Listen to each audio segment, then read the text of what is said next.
अस्सलाम वालेकुम viewers, welcome back to my channel tasty round kitchen में आप सभी का स्वागत है।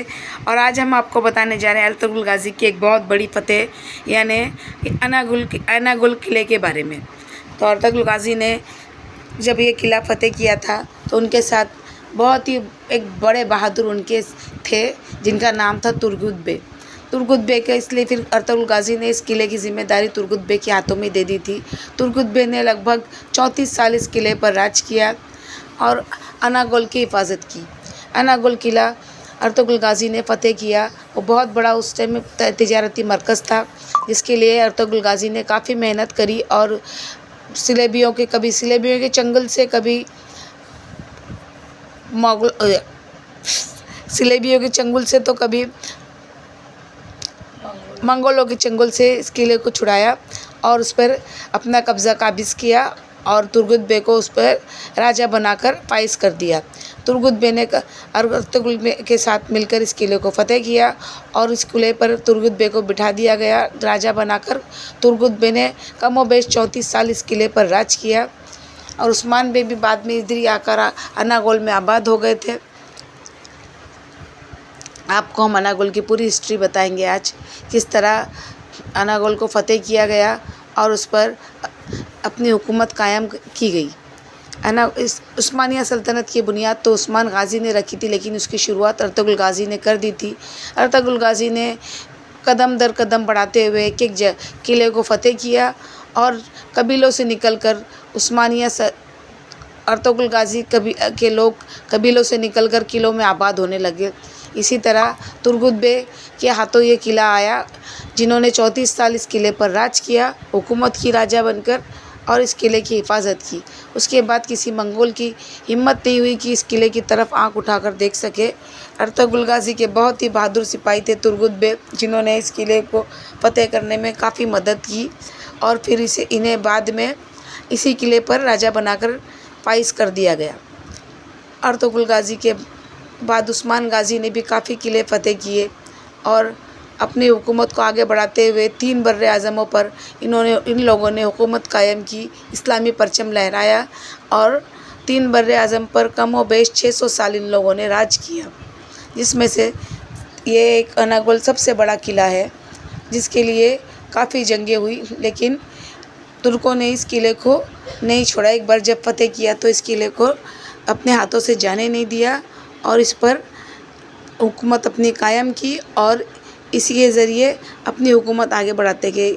यहाँ पर उस्मान गाज़ी की मज़ार है और उनके छोटे बेटे की भी मज़ार वहीं है और ये मस्जिद है और ये वो झाड़ है जिसे उस्मान गाज़ी ने ख्वाब में देखा था, जो कि उस्मान गाज़ी के सीने पर से निकल रहा था।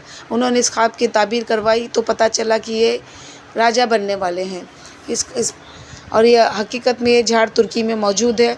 जब से ये सीरियल फेमस हुआ है, लोग काफ़ी तादाद में इस जगह को देखने के लिए आने लगे हैं। ये झाड़ देखिए आज भी इसी तरह मौजूद है जिस तरह उस्मान गाज़ी ने इसे ख्वाब में देखा था। एक ख्वाब में उस्मान गाज़ी को ये झाड़ नज़र आया था। बाद में उस्मान गाज़ी इस झाड़ के पास आए, इन्होंने इस झाड़ के नीचे आकर अपनी हुकूमत का क़याम किया। जब इन्हें बादशाह बन गए तो इस झाड़ के पास आकर अपनी हुकूमत का ऐलान किया।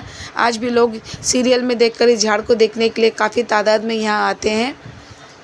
आप अगर तुर्की आइए तो आपको भी इस जगह पर ज़रूर आना चाहिए। तुर्की में पेशा काश्तकारी का था, लोग काश्तकारी करते थे, इसलिए इस जगह की ख़ास अहमियत है। यानी अनागोल ये बहुत सरसब्ज़ और हरियाला इलाका है। यहाँ काश्तकारी बहुत अच्छी होती थी, इसलिए तिजारती मरकज़ था। इसीलिए उस अर्तुगरुल गाज़ी ने इसे टारगेट किया और इसे फ़तेह किया और इस पर अपने सबसे बहादुर सिपह सालार को फाइज किया इस किले का राजा बनाकर, जिन्होंने इस किले पर 34 साल राज किया। वो थे तुर्गुत बे। और ये थे तुर्गुत बे जो आपने सीरियल में देखा है, कुल्हाड़े जो से लड़ते थे, जो तुर्गुत बे बहुत बहादुर थे, इसलिए अर्तुगरुल गाज़ी ने इन्हें इस किले पर फाइज कर दिया था ताकि वो इस किले को संभाल सके। किले को संभालने के लिए इसी तरह के बहादुर की ज़रूरत थी, क्योंकि अर्तुगरुल लड़ाई करते, जंग करते आगे ही बढ़ते जा रहे, तो एक जगह रुक नहीं सकते थे। वो अपने किलों को फ़तेह करते और अपने सिपह सालारों को उस पर फाइज कर कर आगे बढ़ जाते थे। इसी तरह उस्मानिया सल्तनत बढ़ती गई और कम व बेश 3 बर्रे आज़मों पर उस्मानिया सल्तनत का उस्मानिया परचम लहराया और उस्मानिया सल्तनत ने कम व बेश 600 साल राज किया। तो हम आपको इसी तरह की किस्तों में बताते जाएंगे कि उस्मानिया सल्तनत ने किस तरह अपनी हुकूमत बढ़ाई, सिलोबियों मंगोलों को हरा कर आगे बढ़े और अपनी हुकूमत का परचम लहराते गए। जब तक के लिए आप हमारे चैनल को लाइक शेयर सब्सक्राइब कीजिए। आप हमें अगर नए हैं तो हमारे चैनल को सब्सक्राइब कीजिए। हमें कमेंट्स करके ज़रूर बताइए कि आपको हमारी किस तरह की वीडियोस अच्छी लग रही है। तुर्की सीरीज़ हमारी ख़त्म होगी तो हम फिर इंडिया में आएंगे और इंडिया में आने के बाद हम आपको दरगाहों की ज़ियारत करवाने वाले हैं। तो आपको आप में से किन किन लोगों को दरगाह की वीडियो चाहिए, प्लीज़ हमें कमेंट्स बॉक्स में ज़रूर बताइएगा। जब तक हम आगे बढ़ते हैं और आपको बताते हैं कि उस्मान बे ने भी इसी तरह अपनी हुकूमत कायम की और आगे बढ़ते हुए कम व बेश 600 साल इनकी हुकूमत चली है। इन लोगों ने राज किया, काफ़ी अच्छी तरीके से अपनी हुकूमत को आगे बढ़ाया, 3 बर्रे आज़मों को फ़तेह किया। बहुत ही बहादुर सरदार इनके साथ थे। तुर्गुत बे सबसे बहादुर सरदार थे उस्मान गाज़ी के, इसीलिए उन्होंने एनागोल पर तुर्गुत बे को फाइज किया। ये है वहाँ उन्होंने काफ़ी मस्जिदें भी बनवाई। किला फ़तेह करने के बाद काफ़ी बड़ी मस्जिदें कायम की गई जो कि आज भी उसी तरह मौजूद है। लोग आते हैं इसके, और जब से ये सीरियल चला है तो लोगों ने तुर्की को ख़ास अहमियत दे दी है और काफ़ी तादाद में लोग इस जगह को देखने के लिए आने लगे हैं कि इतने बहादुर लोग जो थे उनके बसाए हुए शहर को कम से कम देखा जाए। तो इंशाल्लाह अल्लाह आपको भी नवाजे तो आप भी इस जगह ज़रूर आइए और इस जगह को देखिए और महसूस कीजिए कि वो बहादुर लोग कैसे होंगे जो इतनी बहादुरी से लड़े और अपनी हुकूमत को छोटे से कबीले से शुरू करके 3 बर्रे आज़म तक ले गए।